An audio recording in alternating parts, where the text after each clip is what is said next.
السلام علیکم ورحمۃ اللہ وبرکاتہ۔ ساتھی ہم آقا دو جہاں صلی اللہ تعالیٰ علیہ وآلہ وسلم کی حیات مبارکہ پر بہت ہی خوبصورت ایک کتاب سیرت مصطفیٰ صلی اللہ علیہ وآلہ وسلم کا مطالعہ کر رہے ہیں۔ تو پچھلی نشست میں ہم نے جہاں سے چھوڑا تھا وہیں سے آگے ہم اپنا سلسلہ جوڑتے ہوئے شروع کر رہے ہیں۔ تو ساتھی تمام ضرور سماعت کیا کریں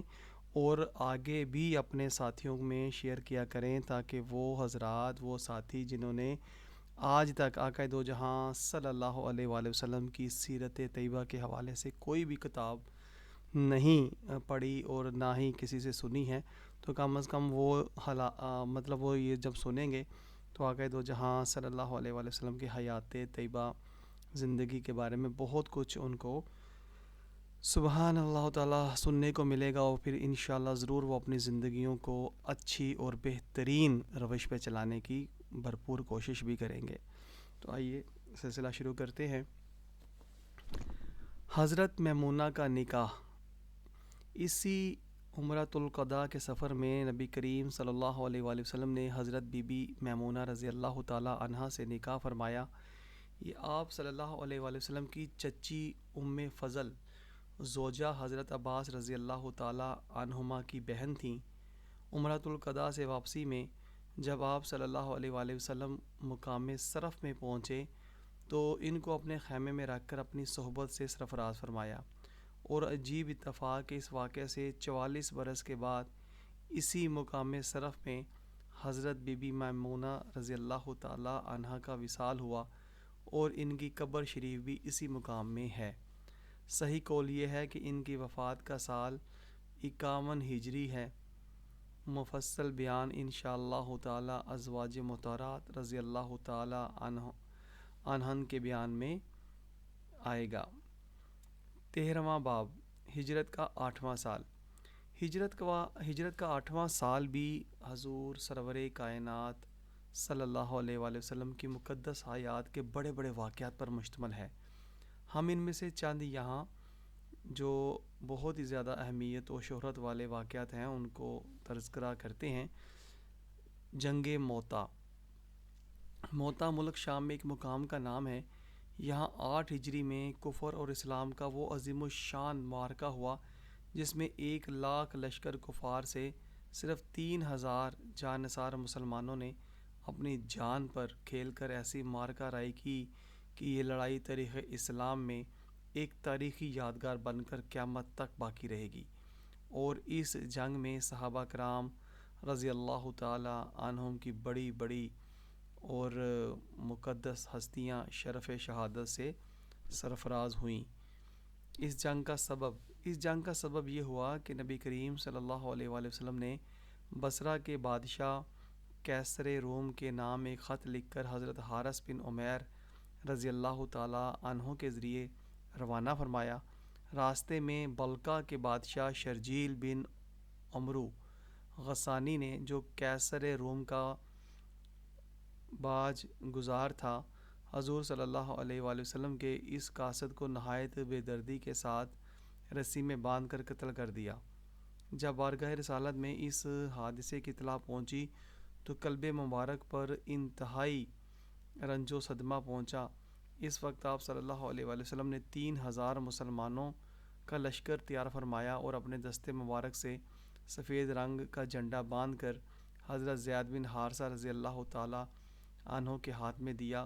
اور ان کو اس فوج کا سپہ سالار بنایا، اور ارشاد فرمایا کہ اگر زید بن حارثہ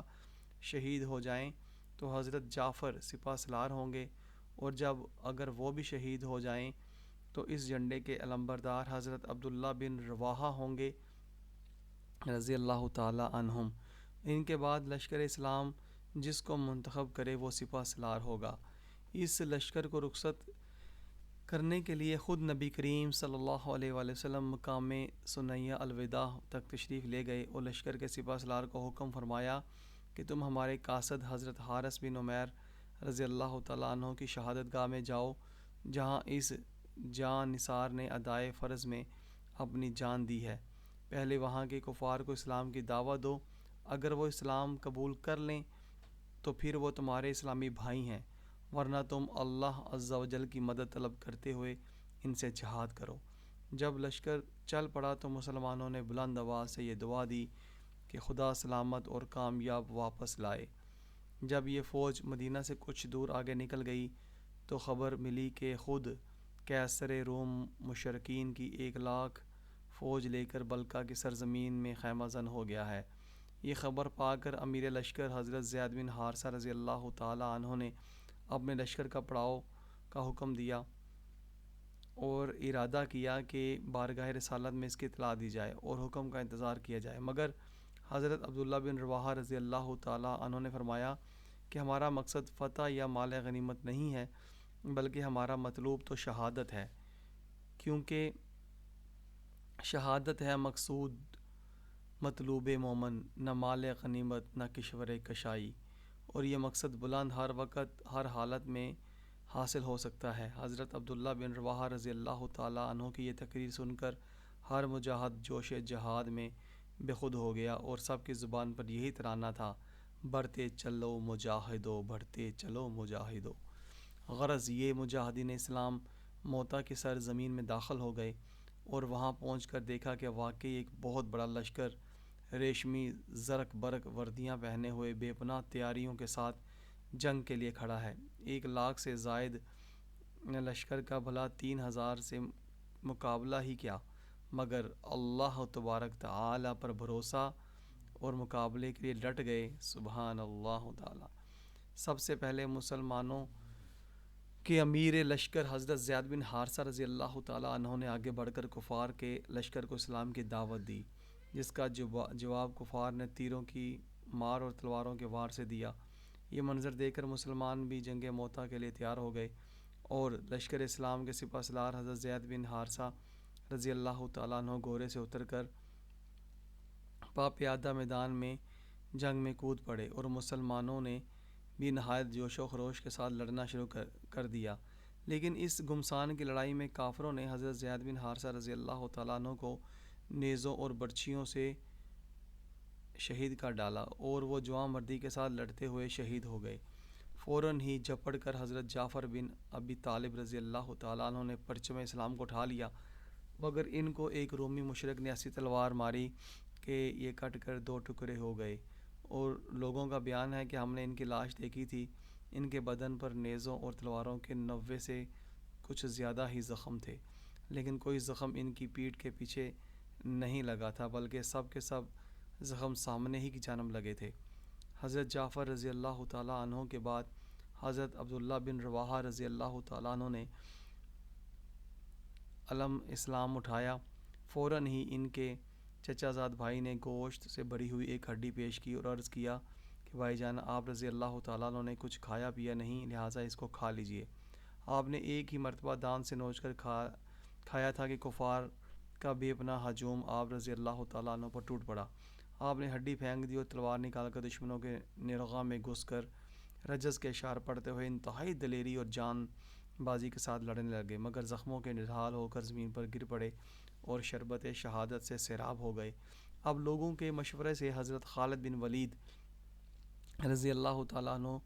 جھنڈے کے علمبردار بنے اور اس قدر شجاعت اور بہادری کے ساتھ لڑے کہ 9 تلواریں ٹوٹ کر ان کے ہاتھ سے گر پڑیں اور جنگی مہارت اور کمال ہنرمندی سے اسلامی فوج کو دشمنوں کے نرغہ سے نکال لائے۔ اس جنگ میں جو 12 معزز صحابہ کرام رضی اللہ تعالیٰ عنہم شہید ہوئے، ان کے مقدس نام یہ ہیں: حضرت زید بن حارثہ، حضرت جعفر بن ابی طالب، حضرت عبداللہ بن رواحہ، حضرت مسعود بن اوس، حضرت وہب بن سعد، حضرت عبادہ بن قیس، حضرت حارث بن نعمان، حضرت سراقہ بن عمر، حضرت ابو کلیب بن عمر، حضرت جابر بن عمر، حضرت عمر بن سعد، حضرت ہوبجہ زبی رضی اللہ تعالی عنہم اجمعین۔ اسلامی لشکر نے بہت سے کفار کو قتل کیا اور کچھ مال غنیمت بھی حاصل کیا اور سلامتی کے ساتھ مدینہ واپس آ گئے۔ جنگ موتا کی معرکہ آرائی میں جب گھمسان کا رن پڑا تو حضور اقدس صلی اللہ علیہ وآلہ وسلم نے مدینہ سے میدان جنگ کو دیکھ لیا اور آپ کی نگاہوں سے تمام حجابات اس طرح اٹھ گئے کہ میدان جنگ کی ایک ایک سرگشت کو آپ صلی اللہ علیہ وآلہ وسلم کی نگاہ نبوت نے دیکھا۔ چنانچہ بخاری کی روایت ہے کہ حضرت زید اور حضرت جعفر اور حضرت عبداللہ بن رواحہ رضی اللہ تعالیٰ عنہم کی شہادتوں کی خبر آپ صلی اللہ علیہ وآلہ وسلم نے میدان جنگ سے خبر آنے کے قبل ہی اپنے صحاب کو سنا دی عنہم۔ چنانچہ آپ صلی اللہ علیہ وآلہ وسلم نے انتہائی رنج و غم کی حالت میں صحابہ کرام رضی اللہ تعالیٰ عنہم کے بڑے مجمع میں یہ ارشاد فرمایا کہ زید رضی اللہ تعالیٰ عنہ نے جھنڈا لیا، وہ بھی شہید ہو گئے۔ پھر جعفر رضی اللہ تعالیٰ عنہ نے جھنڈا لیا، وہ بھی شہید ہو گئے۔ پھر عبداللہ بن رواحہ رضی اللہ تعالیٰ عنہ علمبردار بنے اور وہ بھی شہید ہو گئے، یہاں تک کہ جھنڈے کو خدا کی تلواروں میں سے ایک تلوار حضرت خالد بن ولید رضی اللہ تعالیٰ عنہ نے اپنے ہاتھوں میں لے لیا۔ نبی کریم صلی اللہ علیہ وآلہ وسلم صحابہ کرام رضی اللہ تعالیٰ عنہم کو یہ خبریں سناتے رہے اور آپ کی آنکھوں سے آنسو جاری تھے۔ موسیٰ بن عقبہ نے اپنے مغازی میں لکھا ہے کہ حضرت یعلا بن امیہ رضی اللہ تعالیٰ عنہ جنگ موتا کی خبر لے کر دربار نبوت میں پہنچے تو نبی کریم صلی اللہ علیہ وآلہ وسلم نے ان سے فرمایا، تم مجھے وہاں کی خبر سناؤ گے یا میں تمہیں وہاں کی خبر سناؤں؟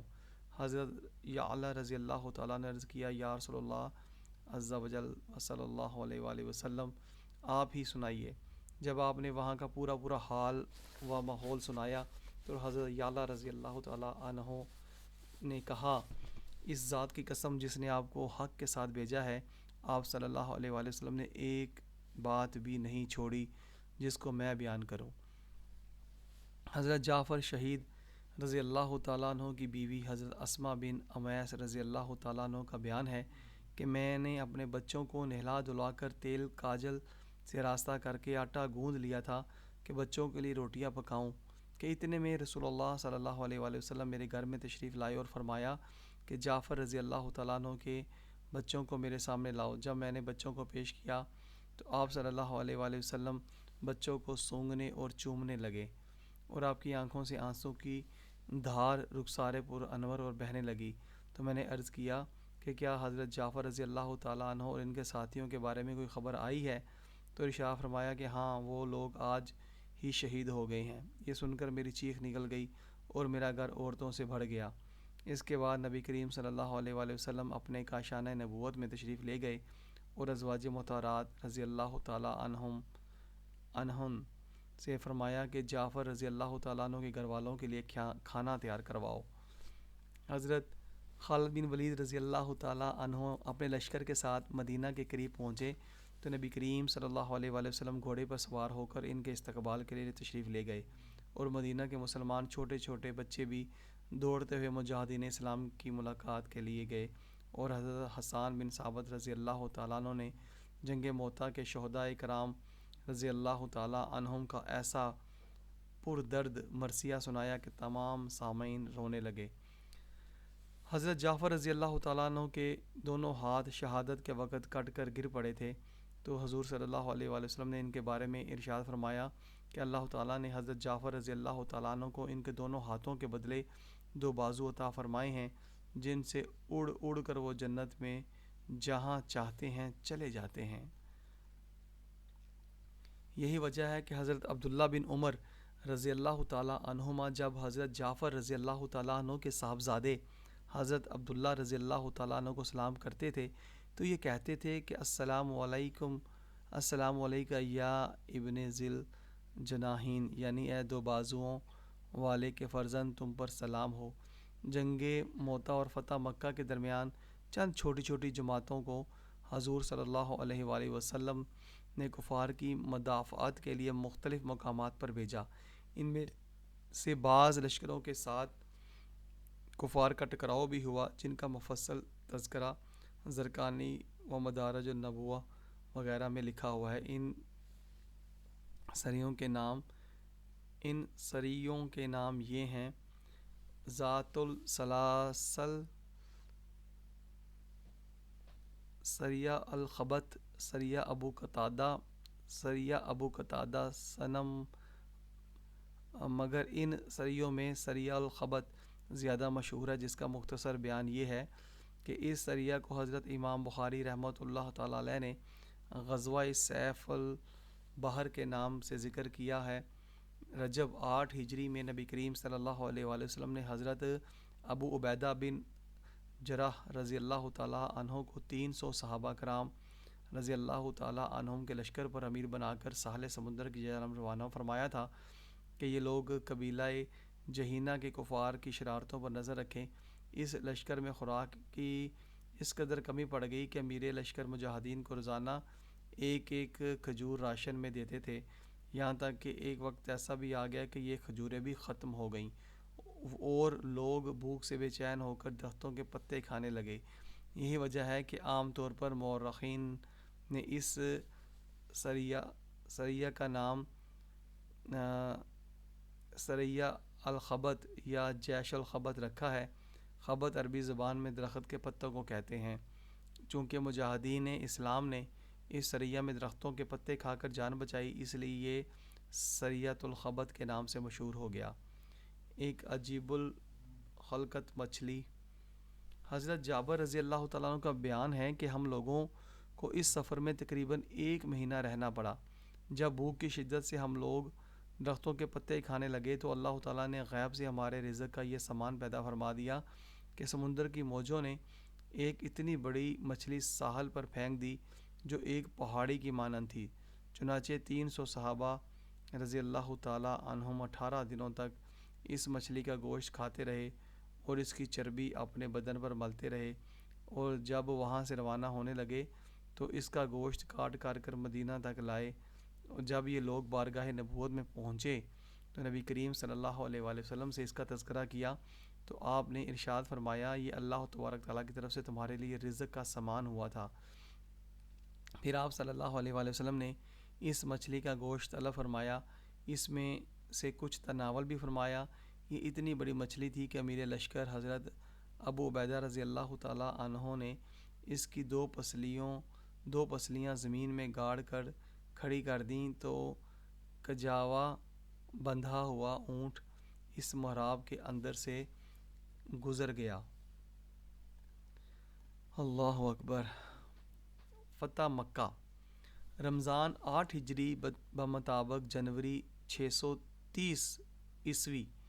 رمضان 8 ہجری تاریخ نبوت کا نہایت ہی عظیم الشان عنوان ہے اور سیرت مقدسہ کا یہ وہ سنہرا باب ہے کہ جس کی آب و تاب سے ہر مومن کا قلب قیامت تک مسرتوں کا آفتاب بنا رہے گا، کیونکہ تاجدار دو عالم صلی اللہ علیہ وآلہ وسلم نے اس تاریخ سے 8 سال قبل انتہائی رنجیدگی کے عالم میں اپنے یار غار کو ساتھ لے کر رات کی تاریکی میں مکہ سے ہجرت فرما کر اپنے وطن عزیز کو خیر آباد کہہ دیا تھا، اور مکہ سے نکلتے وقت خدا کے مقدس گھر خانہ کعبہ پر ایک حسرت بڑی نگاہ ڈال کر یہ فرماتے ہوئے مدینہ روانہ ہوئے تھے کہ اے مکہ، خدا کی قسم تو میری نگاہ میں محبت میں تمام دنیا کے شہروں سے زیادہ پیارا ہے۔ اگر میری قوم مجھے نہ نکالتی تو میں ہرگز تجھے نہ چھوڑتا، لیکن 8 برس کے بعد یہی وہ مسرت خیز تاریخ ہے کہ آپ صلی اللہ علیہ وآلہ وسلم نے ایک فاتح اعظم اور شان و شوکت کے ساتھ اسی شہر مکہ میں نزول و اجال فرمایا اور کعبۃ اللہ میں داخل ہو کر اپنے سجدوں کے جمال و جلال سے خدا کے مقدس گھر کی عظمت کو سرفراز فرمایا۔ لیکن ناظرین کے ذہنوں میں یہ سوال، سامعین کے ذہنوں میں یہ سوال ضرور اٹھتا ہوگا کہ جب حدیبیہ کے صلح نامہ میں یہ تحریر کیا جا چکا تھا کہ 10 برس تک فریقین کے مابین کوئی جنگ نہ ہوگی، تو پھر آخر وہ کون سا ایسا سبب نمودار ہو گیا کہ صلح نامہ کے فقط 2 سال ہی بعد تاجدار دو عالم صلی اللہ علیہ وآلہ وسلم کو اہل مکہ کے سامنے ہتھیار اٹھانے کی ضرورت پیش آ گئی اور آپ ایک عظیم الشان لشکر کے ساتھ فاتحانہ حیثیت سے مکہ میں داخل ہوئے؟ تو اس سوال کا جواب یہ ہے کہ اس کا سبب کفار کی عہد شکنی اور حدیبیہ کے صلح نامہ سے غداری ہے۔ صلح حدیبیہ کے بیان میں آپ پڑھ چکے ہیں کہ حدیبیہ کے صلح نامہ پر ایک یہ شرط بھی درج تھی کہ قبائل عرب میں سے جو قبیلہ قریش کے ساتھ معاہدہ کرنا چاہے وہ قریش کے ساتھ معاہدہ کرے، اور جو محمد صلی اللہ علیہ وآلہ وسلم سے معاہدہ کرنا چاہے وہ حضرت محمد صلی اللہ علیہ وآلہ وسلم کے ساتھ معاہدہ کرے۔ چنانچہ اسی بنا پر قبیلہ بنی بکر نے قریش سے باہمی امداد کا معاہدہ کر لیا اور قبیلہ بنی خزاعہ نے رسول کریم صلی اللہ علیہ وآلہ وسلم سے امداد باہمی کا معاہدہ کر لیا۔ یہ دونوں قبیلے مکہ میں ہی بات ہے، لیکن ان دونوں میں سے عرصہ دراز سے سخت عداوت اور مخالفت چلی آ رہی تھی۔ ایک مدت سے تو کفار قریش سے دوسرے قبائل عرب کے کفار مسلمانوں سے جنگ کرنے میں اپنا سارا زور صرف کر رہے تھے، لیکن صلح حدیبیہ کی بدولت جب مسلمانوں کی جنگ سے کفار قریش اور دوسرے قبائل کفار کو اطمینان ملا تو قبیلہ بنی بکر نے قبیلہ بنی خزاعہ سے اپنی پرانی عداوت کا انتقام لینا چاہا اور اپنے حلیف کفار قریش سے مل کر بالکل اچانک طور پر قبیلہ بنی خزاعہ پر حملہ کر دیا، اور اس حملے میں کفار قریش کے تمام رؤسا یعنی اکرمہ بن ابی جہل، صفوان بن امیہ اور سہیل بن عمرو وغیرہ بڑے بڑے سرداروں نے علانیہ بنی خزاعہ کو قتل کیا۔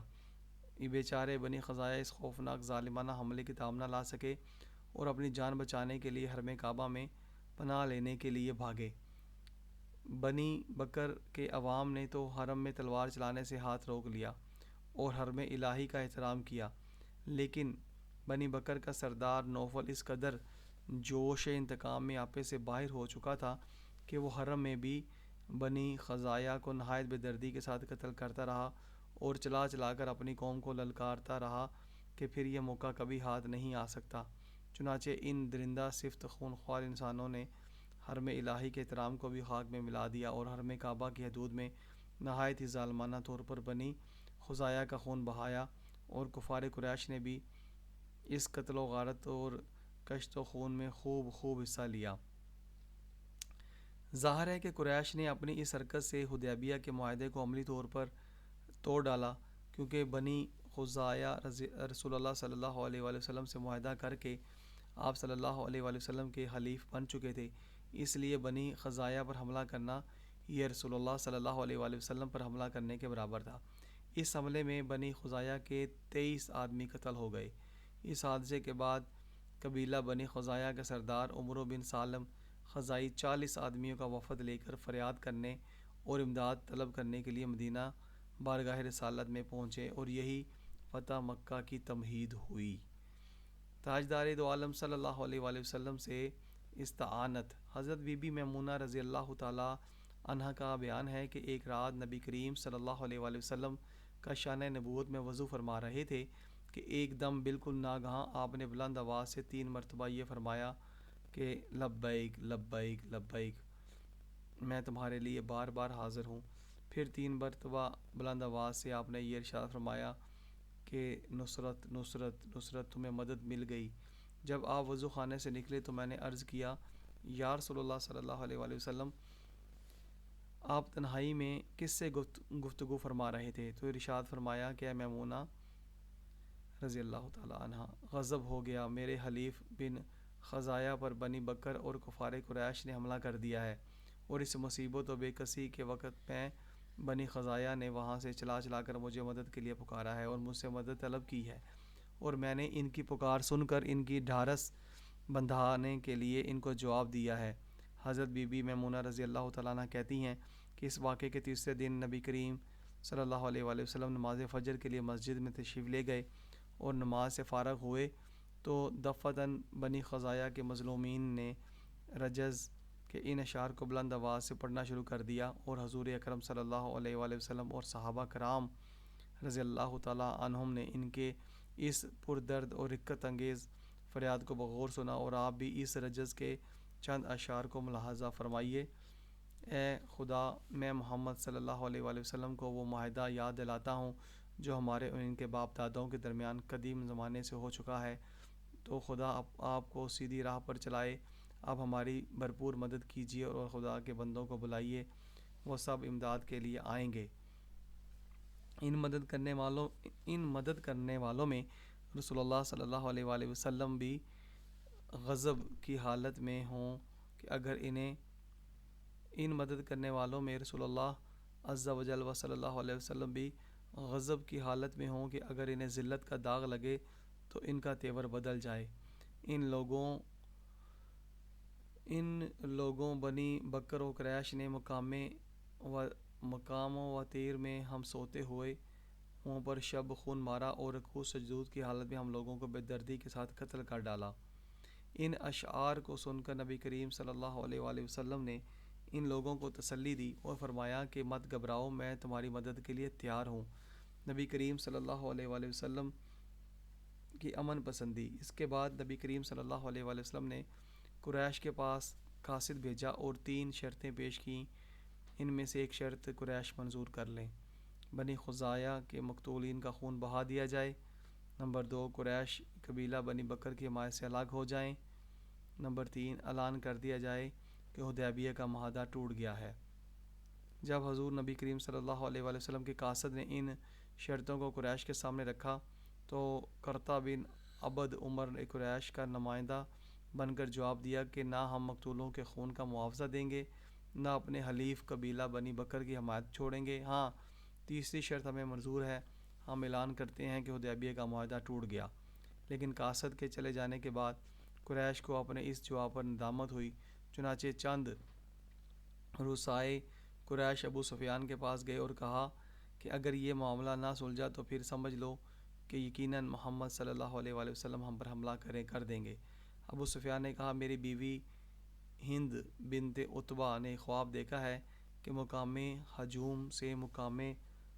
خندمہ تک ایک خون کی نہر بہتی ہوئی آئی ہے، پھر ناگہاں وہ خون غائب ہو گیا۔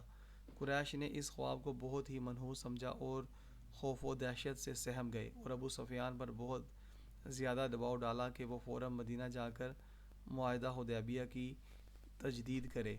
ابو سفیان کی کوشش۔ اس کے بعد بہت تیزی کے ساتھ ابو سفیان مدینہ گیا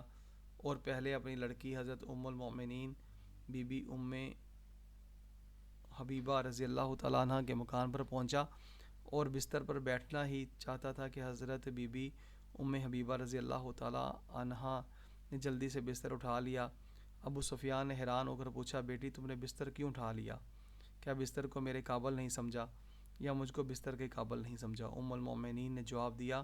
کہ یہ رسول اللہ صلی اللہ علیہ وآلہ وسلم کا بستر ہے اور تم مشرک و نجس ہو، اس لیے میں نے یہ گوارا نہیں کیا کہ تم رسول اللہ صلی اللہ علیہ وآلہ وسلم کے بستر پر بیٹھو۔ یہ سن کر ابو سفیان کے دل پر چوٹ لگی اور وہ رنجیدہ ہو کر وہاں سے چلا آیا اور رسول اللہ صلی اللہ علیہ وآلہ وسلم کی خدمت میں حاضر ہو کر اپنا مقصد بیان کیا۔ آپ نے کوئی جواب نہیں دیا۔ پھر ابو سفیان حضرت ابو بکر صدیق رضی اللہ تعالیٰ عنہ، حضرت عمر فاروق رضی اللہ تعالیٰ عنہ، حضرت علی رضی اللہ تعالیٰ عنہم کے پاس گیا۔ ان سب حضرات نے جواب دیا کہ ہم کچھ نہیں کر سکتے۔ حضرت علی رضی اللہ تعالیٰ عنہ کے پاس جب ابو سفیان پہنچا تو وہاں حضرت بی بی فاطمہ اور حضرت امام حسن رضی اللہ تعالیٰ عنہما بھی تھے۔ ابو سفیان نے بڑی لجاجت سے کہا، اے علی، تم قوم پر بہت ہی رحم دل ہو، ہم ایک مقصد لے کر یہاں آئے ہیں کہ ہم یوں ہی ناکام چلے جائیں۔ ہم صرف یہی چاہتے ہیں کہ تم محمد صلی اللہ علیہ وآلہ وسلم سے ہماری سفارش کر دو۔ حضرت علی رضی اللہ تعالیٰ عنہ نے فرمایا، اے ابو سفیان، ہم لوگوں کی یہ مجال نہیں کہ ہم حضور صلی اللہ علیہ وآلہ وسلم کے ارادہ اور ان کی مرضی میں کوئی مداخلت کر سکے۔ ہر طرف سے مایوس ہو کر ابو سفیان نے حضرت فاطمہ الزہرا رضی اللہ تعالیٰ عنہا سے کہا، اے فاطمہ، یہ تمہارا 5 برس کا بچہ امام حسن ایک مرتبہ اپنی زبان سے اتنا کہہ دے کہ میں نے دونوں فریقے میں صلح کرا دی تو آج سے یہ بچہ عرب کا سردار کہہ کر پکارا جائے گا۔ حضرت بی بی فاطمہ رضی اللہ تعالیٰ عنہا نے جواب دیا، بچوں کو ان معاملات میں کیا دخل؟ بالآخر ابو سفیان نے کہا کہ اے علی، معاملہ بہت کٹھن نظر آتا ہے، کوئی تدبیر بتاؤ۔ حضرت علی رضی اللہ تعالیٰ عنہ نے فرمایا کہ تم اس سلسلے میں تم کو کوئی مفید رائے تو نہیں دے سکتا، لیکن تم بنی کنانہ کے سردار ہو، تم خود ہی لوگوں کے سامنے اعلان کر دو کہ میں نے حدیبیہ کے معاہدے کی تجدید کر دی۔ ابو سفیان نے کہا کہ کیا یہ میرا اعلان کچھ مفید ہو سکتا ہے؟ حضرت علی رضی اللہ تعالیٰ عنہ نے فرمایا کہ ایک یک طرفہ اعلان ظاہر ہے، کچھ مفید نہیں ہو سکتا، مگر اب تمہارے پاس اس کے سوا اور چارہ کار ہی کیا ہے؟ ابو سفیان وہاں سے مسجد نبوی میں آیا اور بلند آواز سے مسجد میں اعلان کر دیا کہ میں نے معاہدہ حدیبیہ کی تجدید کر دی، مگر مسلمانوں میں سے کسی نے بھی کوئی جواب نہیں دیا۔ ابو سفیان یہ اعلان کر کے مکہ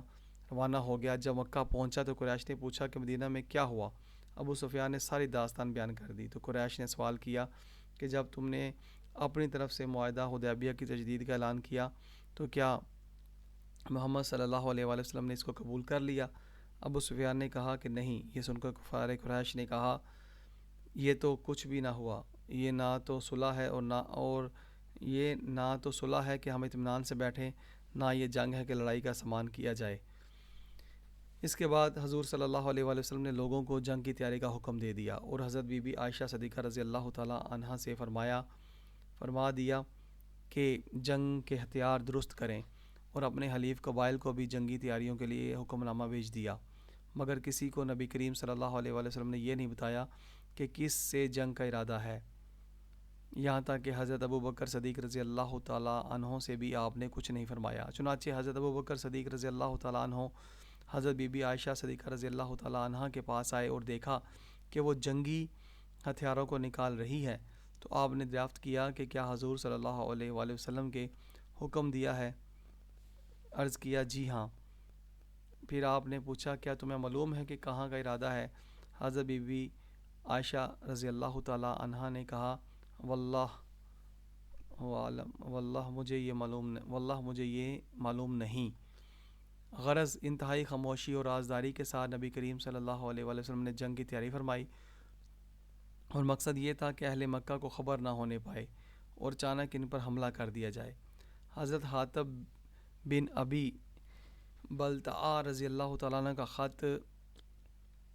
حضرت حاتب بن ابی بلتعہ رضی اللہ تعالیٰ عنہ جو ایک معزز صحابی تھے، انہوں نے قریش کو ایک خط اس مضمون کا لکھ دیا کہ رسول اللہ صلی اللہ علیہ وآلہ وسلم جنگ کی تیاریاں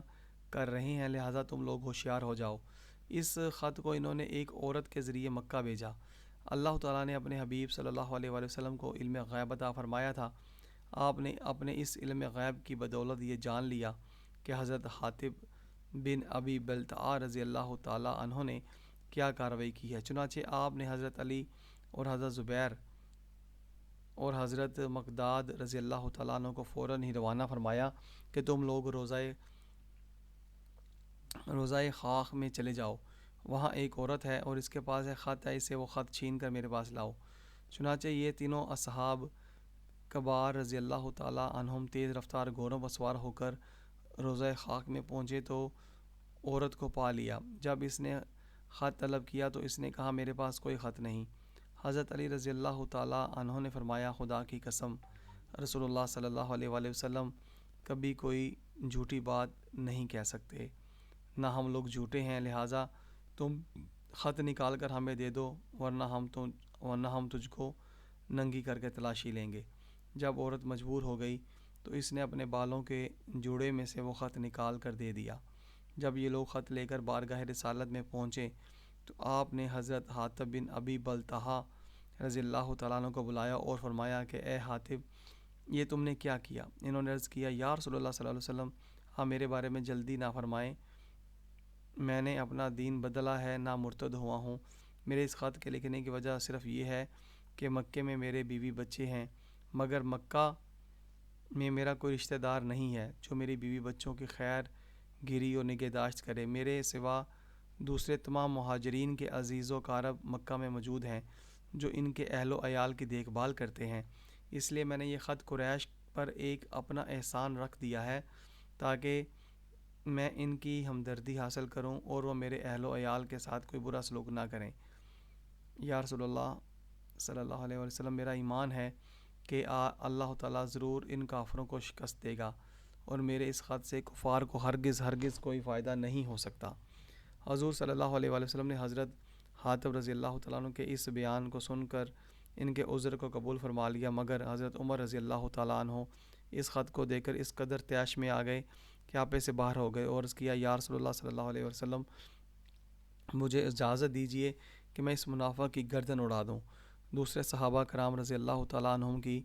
بھی غیظ و غضب میں بڑھ گئے، لیکن رحمت عالم صلی اللہ علیہ وآلہ وسلم کی جبین رحمت پر ایک ذرا شکن بھی نہیں آئی، اور آپ نے حضرت عمر رضی اللہ تعالیٰ عنہ سے ارشاد فرمایا کہ اے عمر رضی اللہ تعالیٰ عنہ کیا تمہیں خبر نہیں کہ حاتب اہل بدر میں سے ہیں؟ اور اللہ تعالیٰ نے اہل بدر کو مخاطب کر کے فرمایا ہے کہ تم جو چاہو کرو، تم سے کوئی مواخذہ نہیں۔ یہ سن کر حضرت عمر رضی اللہ تعالیٰ عنہ کی آنکھیں نم ہو گئیں اور وہ یہ کہہ کر بالکل خاموش ہو گئے، اللہ اور اس کے رسول کو ہم سب سے زیادہ علم ہے۔ اسی موقع پر قرآن کی یہ آیت نازل ہوئی کہ اے ایمان والو، میرے اور اپنے دشمن کافروں کو دوست نہ بناؤ۔ بہرحال حضور صلی اللہ علیہ وآلہ وسلم نے حضرت حاتب بن ابی بلتعا رضی اللہ تعالیٰ عنہ کو معاف فرما دیا۔ تو ساتھیو، آج ہم نے یہیں تک سماعت کیا۔ انشاءاللہ تعالیٰ اگلی نشست میں ہم یہیں سے آگے پڑھیں گے۔ تو آج الحمدللہ جو بھی پڑھا، الحمدللہ اللہ تعالیٰ کا شکر ہے کہ ہمیں یہ سیرت مصطفیٰ صلی اللہ علیہ وآلہ وسلم پڑھنے کی سعادت حاصل ہوئی اور آپ لوگوں کو سننے کی سعادت حاصل ہوئی۔ رب تعالیٰ ہمارا پڑھنا سننا اپنی بارگاہ عظیم میں قبول فرمائے اور ہمیں آقا دو جہاں صلی اللہ علیہ وآلہ وسلم سے والہانہ محبت کرنے کی توفیق عطا فرمائے۔ ہم بھی اپنی نسلوں کو جذبہ شہادت سے سرشار کریں اور ہر وقت دامن مصطفیٰ صلی اللہ علیہ وآلہ وسلم کے ساتھ رہ کر کے اپنی زندگیوں کو روشن بناتے چلے جائیں۔ اجازت دیجیے، السلام علیکم۔